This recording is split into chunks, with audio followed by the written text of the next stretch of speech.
नमस्कार साथियों, मैं के वर्मा आपका बहुत बहुत स्वागत करता हूं। आज हम लोग लेकर आए हैं वन लाइन इफ़ेक्ट जो कि साइंस से संबंधित हैं। साइंस से संबंधित वन लाइन इफ़ेक्ट हम लोग लेकर आए हैं, बहुत ही महत्वपूर्ण होने वाले हैं। बिना टाइम वेस्ट किए हम लोग आगे बढ़ते हैं।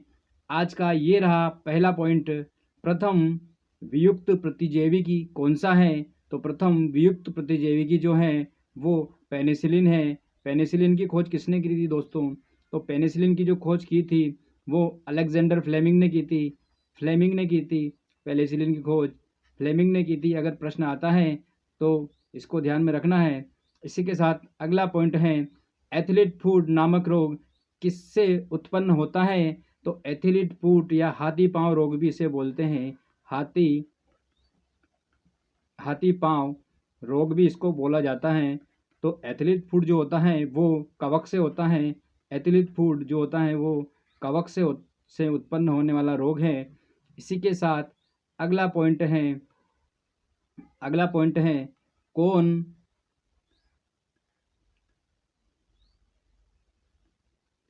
कौन एक कवक एवं उच्च पादप की जड़ों के बीच उपयोगी कार्यात्मक संबंध को दर्शाता है? तो जो माइकोराइजा जो होता है, माइकोराइजा ये एक पादप की जड़ों में पाया जाता है जो कि दोनों में संबंध स्थापित करता है, कार्यात्मक का कार्य करता है। माइकोराइजा इसका राइट है। इसी के साथ अगला पॉइंट है, एफ्ला विष किसमें से बनता है? तो एफ्ला जो विष होता है वो कवक से बनता है। किससे बनता है? कवक से बनता है। एफ्ला विष किससे बनता है? कवक से बनता है। इसी के साथ अगला पॉइंट है, लाइकेन जो एक नग्न चट्टान पर भी परिस्थिति अनुक्रम को प्रारंभ करने में सक्षम है, वास्तव में किसके सहजीवी सहचर्य होते हैं? तो जो लाइकेन जो होते हैं वो एक प्रकार से शैवाल और कवक हैं। वो शैवाल और कवक के सहचर्य होते हैं। वास्तव में लाइकेन जो है वो शैवाल और कवक को ही सहचर्य होते हैं। इसी के साथ अगला पॉइंट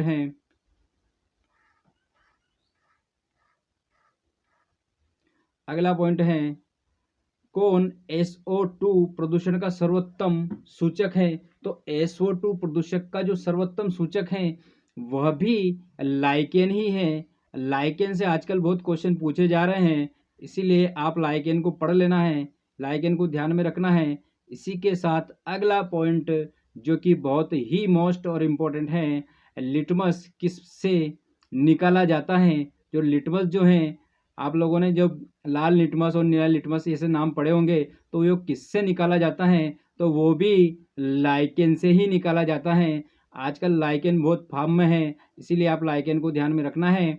वो भी लिटमस जो है वो भी लाइकेन से ही निकाला जाता है। इसी के साथ अगला पॉइंट है, लाइकेन में कवक और शैवाल के मध्य सहजीवी संबंध क्या कहलाता है? तो लाइकेन और जब कवक के बीच सहजीवी संबंध होता है, लाइकेन में कवक और शैवाल के बीच जब सहजीवी संबंध होता है तो उसको क्या कहते हैं? वो सब जो संबंध हैं उस संबंध को क्या कहते हैं? तो उस संबंध का जो नाम है वो हेलोटिज्म है। उस संबंध का नाम क्या है? हेलोटिज्म। उस संबंध का नाम है हेलोटिज्म।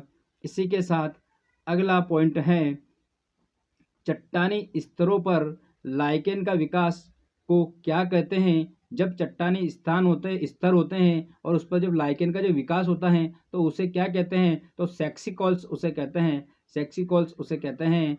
जब चट्टानी स्तरों पर जब लाइकेन का विकास होता है तो उसे सेक्सिकॉल्स कहते हैं। इसी के साथ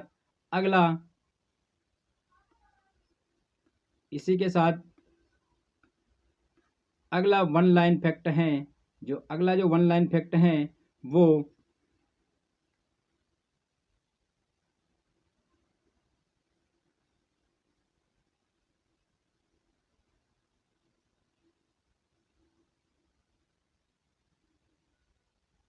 अगला वन लाइन फैक्ट है, जलीय फर्न जिसे जैव उर्वरक के रूप में प्रयुक्त किया जाता है, जलीय फर्न जिसे जैव उर्वरक के रूप में प्रयुक्त किया जाता है उसे क्या कहते हैं? तो जलीय जो फर्न होता है जो कि एक प्रकार का जैव उर्वरक के रूप में इसका उपयोग होता है। किसके रूप में होता है? जैव उर्वरक के रूप में इसका उपयोग होता है। उसे एजोला कहते हैं उसे एजोला कहते हैं, उसे एजोला कहा जाता है।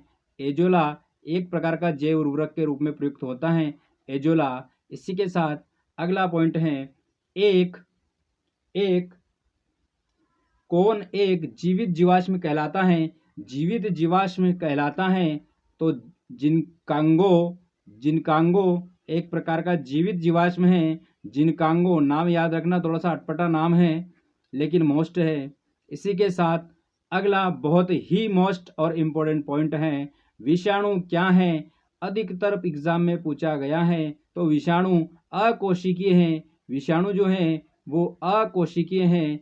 विषाणु जो हैं वो अकोशिकीय हैं, अकोशीय हैं, मतलब उसमें अकोशीय हैं। इम्पोर्टेंट है, एग्जाम में पूछा जाता है। इसी के साथ अगला पॉइंट है, तेल प्रदूषण के नियंत्रण में प्रयुक्त होने वाला सुपर बग क्या कहलाता है? तेल प्रदूषण के नियंत्रण में प्रयुक्त होने वाला सुपर बग क्या कहलाता है? तो जीवाणु विकृति सुपर बग कहलाता है। जीवाणु विकृति जो है सुपर बग कहलाता है। जीवाणु विकृति। वन लाइन फैक्ट जो है बहुत ही स्पीड के साथ हम लोग पढ़ रहे हैं और हमें सिर्फ अपने टारगेट पर फोकस करना है कि प्रश्न है और प्रश्न का डायरेक्टली उत्तर है। इसको हम अगर इस लेक्चर को अगर आप लोगों ने 1 या 2 बार इस लेक्चर को देखे हैं तो जितने भी प्रश्न हैं वो आपके दिमाग में रहेंगे और ऐसे प्रश्न हैं जो आपने कभी नहीं देखे होंगे और प्रत्येक एग्जाम में आ रहे हैं, प्रत्येक एग्जाम में ऐसे प्रश्न आ रहे हैं। इसी के साथ अगला पॉइंट है, कौन प्रदूषण संकेत पौधा है? तो स्वाभाविक है, पहले लाइकेन के बारे में बहुत कुछ पढ़ा था, अभी फिर से लाइकेन का प्रश्न है। कहने का तात्पर्य मेरा ये है कि लाइकेन को आप लोग ध्यान में रखकर एग्जाम में जाइएगा। तो कौन प्रदूषण का संकेत है? तो लाइकेन भी जो है एक प्रदूषण संकेतक का कार्य करता है। प्रदूषण संकेतक का कार्य भी लाइकेन करता है। Lichen is the right answer. इसी के साथ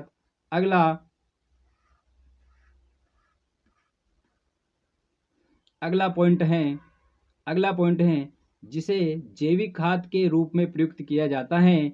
जैविक खाद के रूप में प्रयुक्त किया जाता है तो एजोला को जैविक खाद के रूप में प्रयुक्त किया जाता है।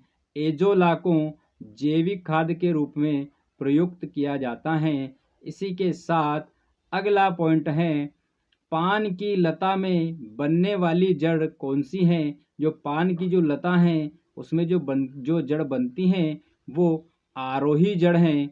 एक होती है अवरोही और एक होती है आरोही। तो ये जो जड़ हैं आरोही जड़ हैं, आरोही जड़ हैं। इसी के साथ अगला पॉइंट है, पत्ता गोभी खाद्य पदार्थ का संग्रह कहाँ करता है? जो पत्ता गोभी जो है वो खाद्य पदार्थों का संग्रह कहाँ करता है? स्वाभाविक है कि पत्ता गोभी में पत्तियां ही पत्तियां देखने को मिलती हैं तो पत्तियों में ही खाद्य पदार्थों का संग्रह करता है, पत्तियों में ही संग्रह करता है। पत्ता गोभी ही पत्तियों का एक रूप है। इसी को ध्यान में रखते हुए बिना देरी किए अगर लेक्चर अच्छा लग रहा हो तो लाइक करें, कमेंट्स करें, शेयर करें और चैनल को सब्सक्राइब करें। इसी के साथ अगला पॉइंट है, कौन तने का रूपांतरण नहीं है? तो शकरकंद जो है वो तने का रूपांतरण नहीं है। शकरकंद तने का रूपांतरण नहीं है। इसमें 4 ऑप्शन थे लेकिन हमारे पास एक ही ऑप्शन आया है। इसी के बाद अगला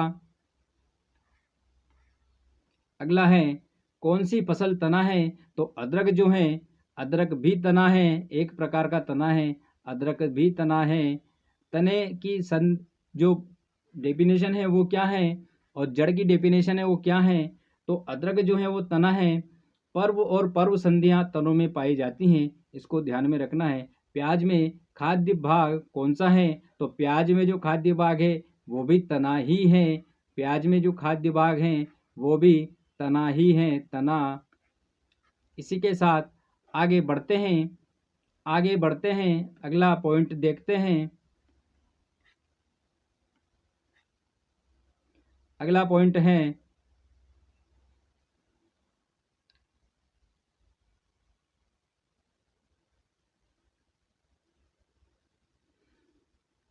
कौन रूपांतरित तना है?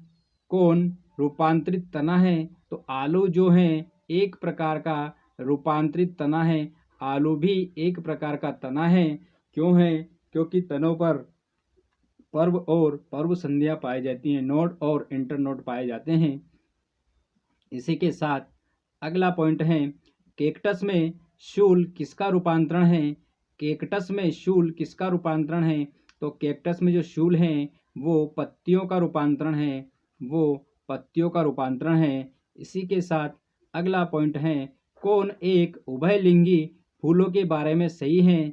तो उभयलिंगी जो फूल हैं उनमें क्या होता है, उनमें पुंकेसर और अंडप दोनों होते हैं, उनमें पुंकेसर और अंडप दोनों होते हैं उभयलिंगी में।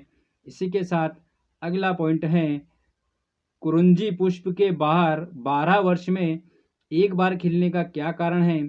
तो उसमें क्या होता है, उसमें एक प्रकार का फ्लोरिजन स्त्रावित होता है, फ्लोरिजन स्त्रावित होता है, इसलिए फ्लोरिजन स्त्रावित होता है, इसलिए वो 12 वर्ष में एक बार खिलता है। इसी के साथ अगला पॉइंट है, फूल गोभी में पौधे का उपयोगी भाग कौन सा है?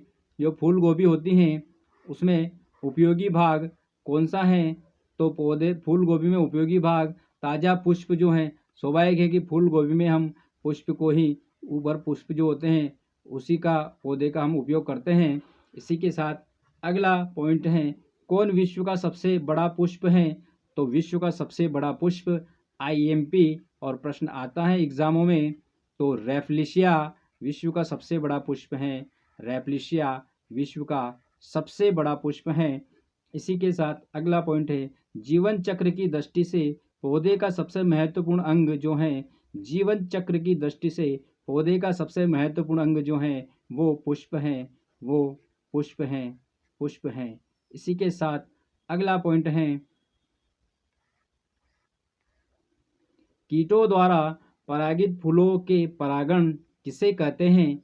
तो कीटों द्वारा परागित फूलों का परागण किसे कहते हैं? तो रुक्ष और चिपचिपे होते हैं उसे ही फूलों के परागण कहते हैं।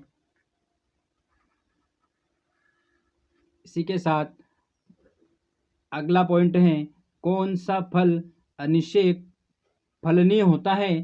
तो केला जो होता है वो अनिषेक फलनीय होता है, केले का जो फल होता है वो अनिषेक फलनीय होता है और एग्जामों में पूछा जाता है, ये प्रश्न ध्यान में रखना है आपको। इसी के साथ आज का लास्ट प्रश्न है, आज का लास्ट प्रश्न है, गूदेदार थैलेमस किस फल में खाने योग्य होता है? तो गूदेदार जो थैलेमस होता है वो सेब के फल में होता है, वो सेब के फल में होता है। ये रहे आज के आपके 1 लाइन फैक्ट, बहुत ही मोस्ट और इम्पोर्टेंट रहे।